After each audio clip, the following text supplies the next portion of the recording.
everyone, welcome to the knowledge of math। अच्छा, last classes में क्या कर रहे थे? 3 चैप्टर कंप्लीट हो गया था, number system, fraction and average. आज करेंगे रेशियो एंड प्रोपोर्शन। अच्छा, अगर आपने तीनों क्लास का वीडियोस नहीं देखे हो तो जाइए चैनल के प्लेलिस्ट में जाइए और आपको कार्ड बटन में भी मिल जाएगा वीडियोस, तो वहाँ पहले देख लीजिए, फिर यहाँ आइए तो आपको समझने में आसानी होगा। अच्छा, और अगर आपको PDF लिंक चाहिए, इस वीडियो का प्रैक्टिस सेट भी चाहिए PDF फॉर्म में, तो आप टेलीग्राम चैनल ज्वाइन कीजिए, जिसका लिंक डिस्क्रिप्शन बॉक्स में गिवन है। चलिए देखते हैं रेशियो एंड प्रोपोर्शन है क्या एक्चुअली। यहाँ 2 वर्ड है, रेशियो एंड प्रोपोर्शन। रेशियो कुछ भी नहीं है एक्चुअली। हाँ, फिर करता हूँ कि हाँ कुछ तो है, सॉरी, मतलब इजी है बताने का, जो मीनिंग था वही है। क्या इजी है रेशियो? रेशियो अगर 2 नंबर ले लूँ, 4 या 12 ले लिया हूँ, अगर इन दोनों नंबर के बीच में कंपैरिजन करने जाऊँ तो कंपैरिजन मतलब डिवीज़न ही होता है, एक्चुअली डिवीज़न ही होता है। हाँ, डिवीज़न ही होता है। जैसे ये फर्स्ट नंबर सेकंड नंबर का कितना पार्ट है, कितना भाग है, तो डिवीज़न करना पड़ेगा, राइट ना। तो अगर डिवीज़न करने का और एक तरीका क्या है, 4/12, यही है क्या, comparison. Comparison between 2 number, comparison between 2 number से ही क्या है, रेशियो है।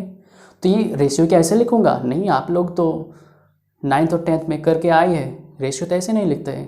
कैसे लिखते हैं? ये जो है यही है रेशियो का फॉर्म, बट रेशियो को डिनोट किया जाता है 4 and 12 और बीच में 2 पॉइंट करके, ऊपर और नीचे 2 point. Actually this sign is called ratio sign, और ये साइन को कहा जाता है इज टू। तो ये हो गया रेशियो, कुछ भी नहीं है, बस कंपैरिजन बिटवीन 2 नंबर्स। समझ में आया? ओके, बट अभी प्रोपोर्शन क्या है? रेशियो तो पता चल गया। चलिए, रेशियो ये वाला है 4:12 एक, और एक रेशियो ले लेता हूँ 6:18। तो ये 4:12 अगर 4/12 करके लिखूँ तो ये फ्रैक्शन आ गया। तो फ्रैक्शन को सिंप्लीफाई कर सकते हैं, तो इसका सिंपलेस्ट फॉर्म क्या आ जाएगा, 1/3। 4 से अगर काटूँ तो ये वाला भी फ्रैक्शन में कर सकते हैं, इसका सिंपलेस्ट फॉर्म क्या आ गया, 1/3। तो देखिए फ्रैक्शन को फिर रेशियो में कन्वर्ट कर दिया, 1:3। तो दोनों जगह ही 1:3 आ रहा है, मतलब 2 रेशियो इक्वल आ रहा है। अगर 2 रेशियो इक्वल आए, जैसे यहाँ 4:12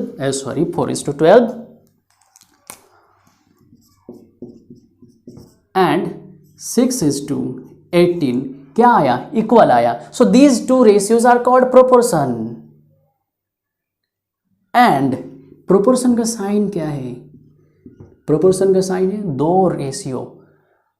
तो यहाँ 2 रेशियोज आर इक्वल, और प्रोपोर्शन का साइन है ये, साइड साइड में 2 रेशियो का साइन लिख दूँ तो ये आ गया प्रोपोर्शन का साइन। तो यहाँ मिल गया है कि रेशियो क्या है और प्रोपोर्शन क्या है। रेशियो है comparison between 2 numbers, actually positive numbers, not negative. और प्रोपोर्शन क्या है? अगर 2 रेशियो सिंप्लीफाई करने के बाद इक्वल आ रहा है, मतलब 2 रेशियो अगर सेम आ रहा है तो वो हो गया प्रोपोर्शन। समझ में आया रेशियो क्या है और प्रोपोर्शन क्या है? चलिए अब देखते हैं कुछ इंपॉर्टेंट टर्म्स रेशियो और प्रोपोर्शन के बारे में। ओके, अच्छा चलिए अब नेक्स्ट पोर्शन में मूव करते हैं। अब सीखेंगे एक बहुत इम्पॉर्टेंट प्रोपोर्शन के अंदर ही, फोर्थ प्रोपोर्शनल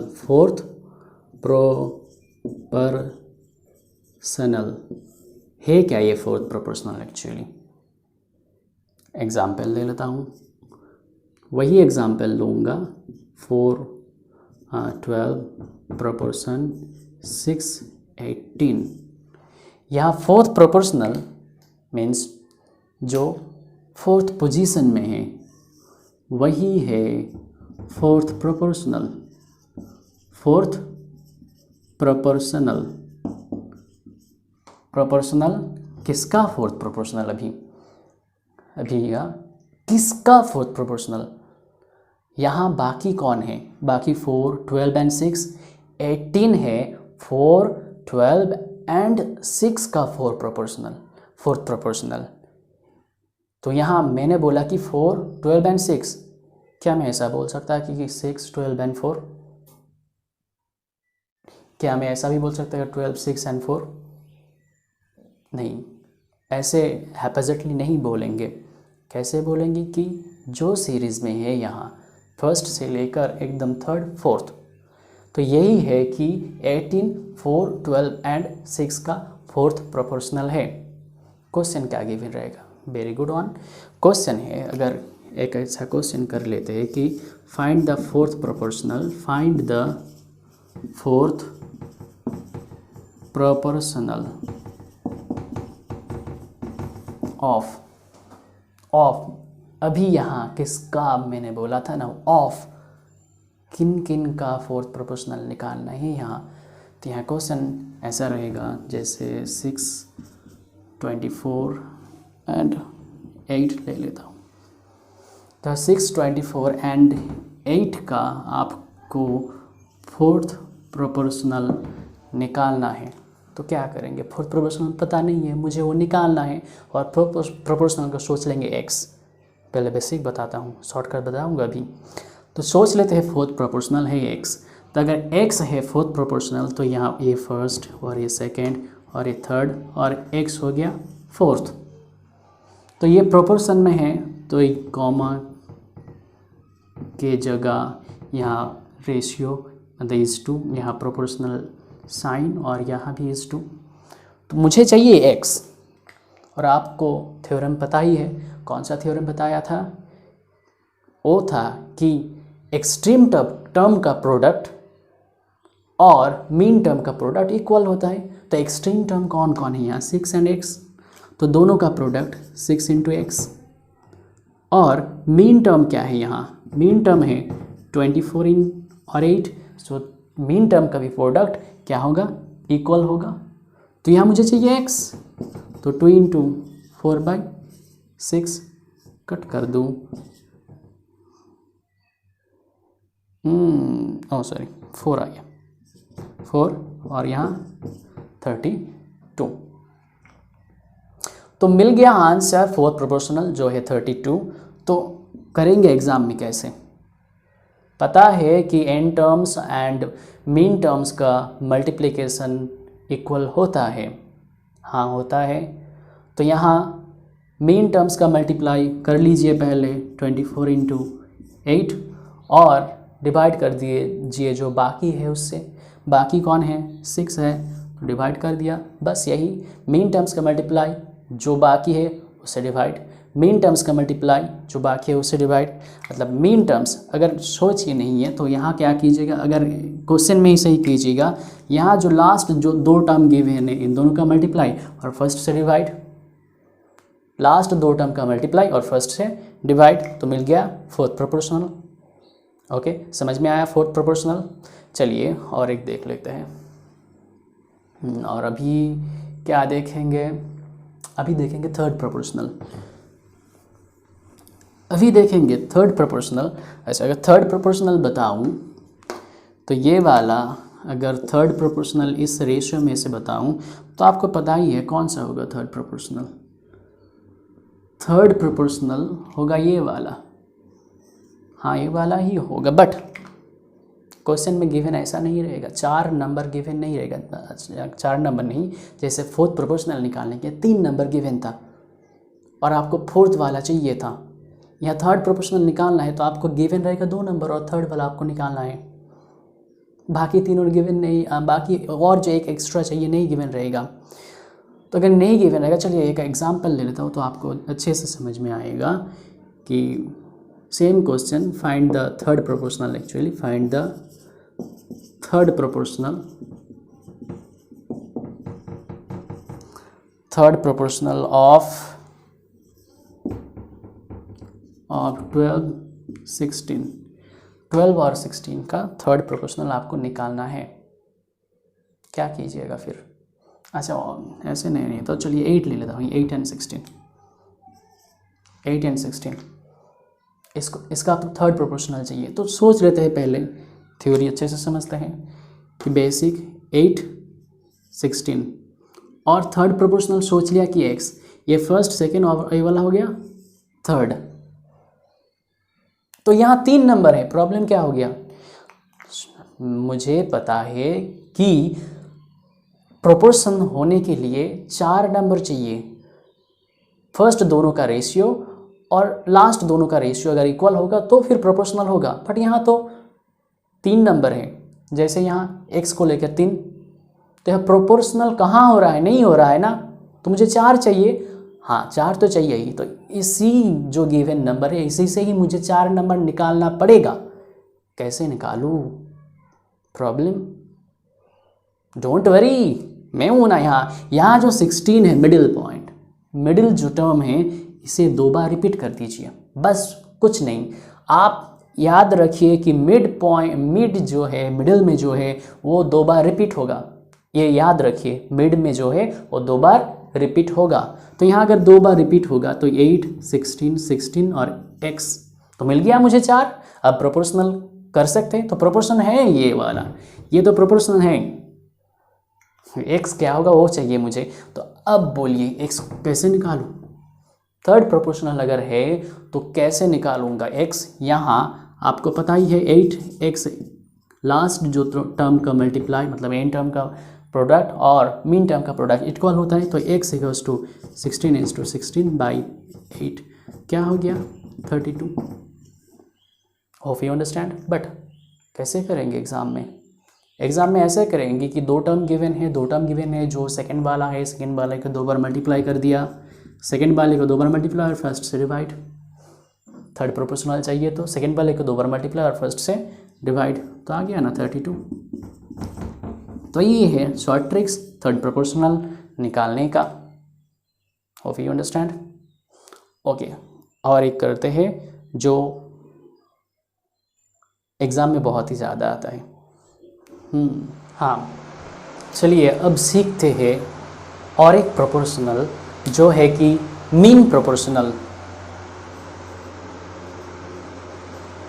मीन प्रोपोर्शनल, तो मीन प्रोपोर्शनल ये वर्ड तो सुना है, हाँ पहले कराया था कि मीन टर्म्स और ये मीन प्रोपोर्शनल क्या है, इन दोनों के बीच में डिफरेंस, और एक्चुअली मीन टर्म्स है क्या, मीन प्रोपोर्शनल है क्या। तो डायरेक्ट चलिए एक क्वेश्चन ले लेता हूँ। 4 और 16 का मीन प्रोपोर्शनल ढूंढिए। Find the mean proportional, find the mean proportional of 4 and 16। हाँ यहाँ भी थर्ड प्रोपोर्शनल के तरह ही है। कितना नंबर गिवन है? 2 नंबर ही गिवन है। आपको मीन चाहिए, मीन मीन्स बीच वाला। तो यहाँ थर्ड प्रोपोर्शनल अगर निकालना था क्या होगा? 4 और 16, तो 16 बीच में 2 बार रिपीट हो रहा था और लास्ट में x जो थर्ड प्रोपोर्शनल चाहिए था। तो यहाँ मुझे तो मीड चाहिए, मीन चाहिए, मिड पॉइंट जो होगा। बोल ही रहा हूँ कि मिड तो बीच में ही होगा, 4 और 16 के बीच में। हाँ ऑब्वियसली 4 और 16 के बीच में होगा। तो 3 नंबर है, या 3 नंबर होगा क्या? नहीं, 3 नंबर में तो प्रोपोर्शनल नहीं होगा, आपको पता ही है। तो कितना चाहिए? 4 चाहिए।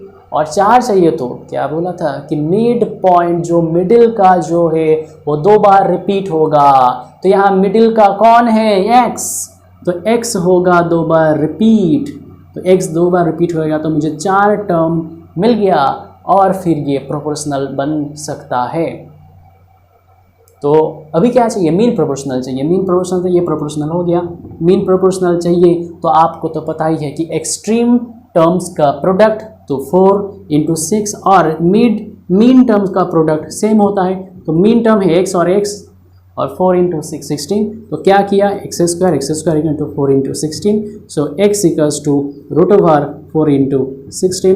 That means x equals to 2 into 8, that means आ गया 2 इंटू 4 और यह आ गया 8। तो 8 हो गया क्या, मीन प्रोपोर्शनल।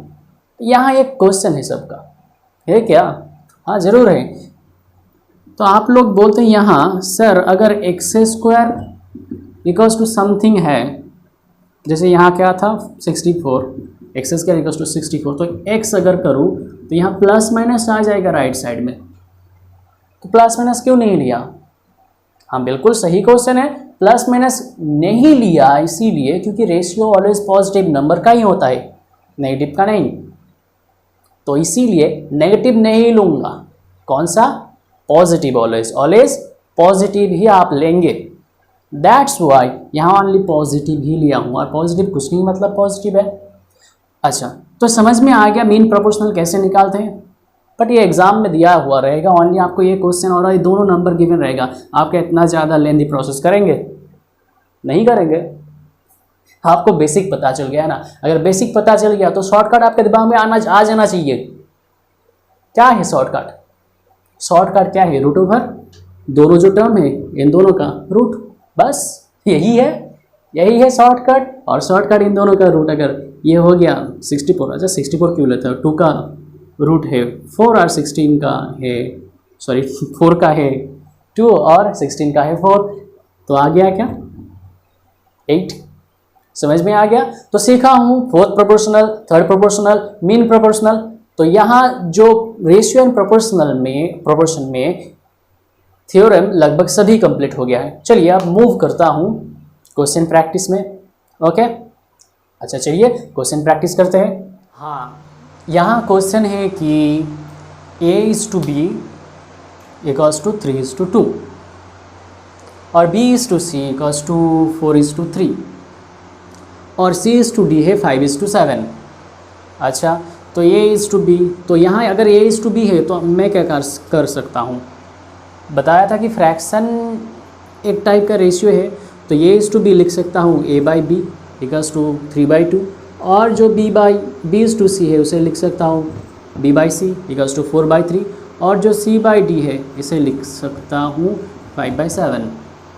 क्या निकालना है? a/d चाहिए और चाहिए a/b/c/d। तो a/d मतलब फर्स्ट और b, यहाँ भी b, यहाँ c और यहाँ लास्ट d, फर्स्ट और लास्ट चाहिए। क्या करेंगे फिर? कुछ नहीं करेंगे? नहीं, कुछ नहीं करेंगे, सबका मल्टीप्लाई कर देंगे बस।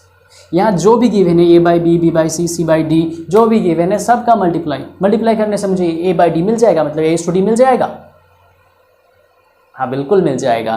कैसे? देखिए a/b, b/c, c/d मल्टीप्लाई कर दिया, b कट c कट और a और d बच गया। और यहाँ राइट साइड में चलिए मल्टीप्लाई करते हैं, क्या होगा उसके बाद कैलकुलेशन के बाद ही पता चलेगा। 3 कट 2 are 4, बाकी है 10 ऊपर और नीचे 7, तो a/d मिल गया मुझे कि 10:7। तो ये वाला कब पॉसिबल है? अगर देखिए a/b है, फिर b/c, फिर c/d, मतलब जहाँ ख़त्म हो रहा है वहीं से स्टार्ट हो रहा है रेशियो नेक्स्ट वाला। तो फर्स्ट और लास्ट चाहिए, तो हमें ऐसे ही निकालना पड़ेगा सबका मल्टीप्लाई, बिना सोचे समझे मल्टीप्लाई कर दो बस। ओके, और अभी नेक्स्ट क्या चाहिए? a/b, c/d सबका ही चाहिए। वहाँ पहले क्या चाहिए था? ज़रूरत था फर्स्ट और लास्ट का, अभी सबका ही चाहिए। अगर सबका चाहिए तो क्या करेंगे? तो देखिए क्या करेंगे फिर। हाँ चलिए a/b, c/d निकालते हैं। तो यहाँ a/b, a/b को लिखते हैं a/b 3/2, b/c 4/3 और c/d 5/7। ओके, तो यहाँ a/b, c निकालने के लिए जो b है यहाँ 2, यहाँ b 4 है और यहाँ c 3 है और यहाँ c 5 है। हमें क्या चाहिए? दोनों जगह b है, b को सेम होना चाहिए, सेम वैल्यू, c का भी सेम वैल्यू होना चाहिए। तो अगर सेम वैल्यू चलिए करने का कोशिश करते हैं, तो सेम वैल्यू करने के लिए यहाँ 4 है b, तो यहाँ 4 करेंगे तो कैसे 2/2 से अगर मल्टीप्लाई कर दूंगा तो b 4 आ गया। अब c को इक्वल करते हैं, c यहाँ 3 है, यहाँ c 5 है। अगर ये 5 से मल्टीप्लाई करो ऊपर और नीचे तो ये 20/15 आ गया, और यहाँ 3 से मल्टीप्लाई करूँ तो ये 15/21 आ गया। बट एक प्रॉब्लम हो गया। क्या प्रॉब्लम? वो b तो 20 आ गया बट b यहाँ 4 है। नो प्रॉब्लम, अगर फिर से मल्टीप्लाई कर दो इसको फिर से मल्टीप्लाई करो 5/5 से तो आ गया ये 20। चलो देखो b का वैल्यू हर एक जगह 20, c का वैल्यू हर एक जगह 15। तो अब क्या चाहिए? a is to b is to c is to d, a is to b is to c is to d। तो क्या होगा? a 30, b 20, c 15 और d है 21। तो सिंप्लीफाई होगा क्या? नहीं हो रहा है सिंप्लीफाई। तो ये this is the answer, 30 is to 20 is to 15 is to 21। Okay, hope you understand. Very good. यहाँ एक क्वेश्चन देखिए, find the reciprocal ratio. Reciprocal ratio, हाँ रेसिप्रोकल रेशियो 2:3:5। तो क्या निकालना है? Reciprocal ratio. क्या है रेसिप्रोकल रेशियो? अच्छा पहले रेसिप्रोकल क्या है ये देख लेते हैं। फ्रैक्शन का चैप्टर याद कीजिए, रेसिप्रोकल वहाँ बताया था थोड़ा सा। तो यहाँ अगर एक फ्रैक्शन लेते हैं 2/3 तो इसका रेसिप्रोकल क्या होगा? उल्टा हो जाएगा 3/2। मतलब जो है वो अगर पलट जाए, सर नीचे पैर ऊपर, तो हो जाएगा क्या? रेसिप्रोकल। हाँ रेसिप्रोकल हो जाएगा। तो रेशियो यहाँ रेसिप्रोकल कैसे होगा? तो देखिए यही रेशियो है 2:3:5। तो ये रेशियो के 2 के नीचे कुछ नहीं है मतलब 1 है, 3 के नीचे कुछ नहीं मतलब 1 है, 5 के नीचे कुछ नहीं है मतलब 1 है। तो इसका रेसिप्रोकल रेशियो हो जाएगा, रेसिप्रोकल रेशियो हो जाएगा 1/2, 1/3 एंड 1/5। बस हो गया। बट ऑप्शन में ऐसा करके गिवन नहीं रहेगा। क्या गिवन रहेगा? चलिए इसे और सिंप्लीफाई करना पड़ेगा। ऑप्शन में आपको ये फ्रैक्शन का रेशियो गिवन नहीं रहेगा, इसको सिंप्लीफाइड फॉर्म में गिवन रहेगा। तो इसे अगर सिंप्लीफाइड करना है तो क्या करना पड़ेगा? 2, 3 और 5 का एलसीएम निकालते हैं। 2, 3 और 5 का एलसीएम होगा क्या? बताइए तो। हाँ बिल्कुल सही बताया। कितना? 30। कैसे निकाला? जैसे हाईएस्ट नंबर कौन है? 5। 5 क्या दोनों नंबर से डिविजिबल है? नहीं है। तो 5 नहीं है तो 10 ले लेता है, मतलब 5 2 10। 10 है क्या? नहीं। 10 2 से है बट 3 से नहीं है। 15 ले लेते हैं, 3 से है बट 2 से नहीं है। 20 2 से है 3 से नहीं है। 21 3 से है 2 से नहीं है। 24 सॉरी 24 नहीं, 25 और उसके बाद 30। 25 तो 3 से भी नहीं था, 2 से भी नहीं था, 30 सबसे ही है, 2 से भी और 3 से है। That's why 30 LCM. तो यहाँ जो है मुझे मिला है प्रोपोर्शनल, सबको एलसीएम 2, 3 और 5 का एलसीएम के साथ मल्टीप्लाई कर दो। अगर मल्टीप्लाई कर दोगे तो मिल जाएगा यहाँ 15 और यहाँ 10 और यहाँ क्या मिलेगा? 6। तो आंसर है दिस इज 15:10:6। गिवन ऐसे रहेगा ऑप्शन में कि रेसिप्रोकल ये नहीं रहेगा, गिवन रहेगा ये। ओके समझ में आया I think. Okay next move करते हैं। हाँ आज इतना ही, नेक्स्ट क्लास में और भी करेंगे। नेक्स्ट क्लास में करेंगे प्रैक्टिस, इम्पॉर्टेंट क्वेश्चन के लिए प्रैक्टिस जो एग्ज़ाम में मोस्ट इम्पॉर्टेंट है, और हर एक रूल्स भी सीखेंगे और कुछ रूल्स जो भी है with shortcut method. And practice तो होगा ही। तो चलिए नेक्स्ट क्लास में मिलते हैं। और अगर अब आपने चैनल को सब्सक्राइब नहीं किया है तो कर लीजिए, लेट क्यों? मत कीजिए लेट। चाहिए और भी वीडियोस, जैसे इस चैनल में और भी वीडियोस आते ही रहेगा मैथमेटिक्स वगैरह में। उसके बाद मैथमेटिक्स के बाद होगा यूनिट 5 का ही रीजनिंग होगा, और यूनिट 6 भी कंप्लीट करेंगे, लॉजिकल रीजनिंग जो है। और उसके बाद आएगा DI डेटा इंटरप्रिटेशन। ओके तो चलिए पढ़ते रहिए, सीखते रहिए और देखते रहिए।